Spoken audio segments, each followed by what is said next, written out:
According to last year's economic data, 70% of Sri Lanka's export earnings come from BOI projects, amounting to a total of $7.9 billion. The Gampaha district, which has been identified as a COVID-19 high-risk zone, at the moment plays home to 5 export zones that provide employment for over 80,000 people. The zones within the Gampaha district are in Katunayaka, Biyagama, Malwatta, Watupitiwala and Meerigama. In addition to these zones in the Gampaha district, there are more than 350 factories operating outside these zones that are registered with the Board of Investment. Despite high virus numbers in the district and from within the zones as well, the Board of Investment decided not to close down operations at these factories, as doing so would have disastrous economic consequences. In line with this, the Ministry of Health introduced a set of health and safety guidelines to be followed by industries within the export processing zones.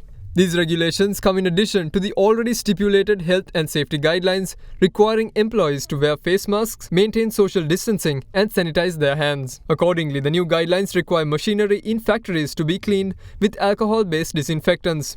Further, employees are only allowed to gather in cafeterias while maintaining a 1 meter distance. In addition to this, the guidelines also stipulate a set of precautions to be taken if an employee displays suspicious respiratory symptoms. They require management to immediately quarantine such cases in a room within the factory premises with separate sanitary facilities and to inform the public health inspector in charge of the area. Further measures must also be taken to ensure there is adequate ventilation within the factory complexes. Meanwhile, the details of all employees reporting for daily duties at factories must be maintained accurately to make it easy for officials to track associates. The guidelines also suspended the holding of employee training workshops deemed not necessary. Also made mandatory is disinfection of contact areas on doors every 3 hours while following proper mandated hygiene procedures when disposing of waste, including face masks. The Ministry of Health further restricts any employees who have returned from overseas to be permitted on the premises without a valid quarantine certificate. Further, all contacts of an employee diagnosed as a COVID-19 patient must be identified and quarantined. Such contacts are restricted from returning to their duties until completing the mandatory 14-day quarantine period, despite having a negative PCR test result.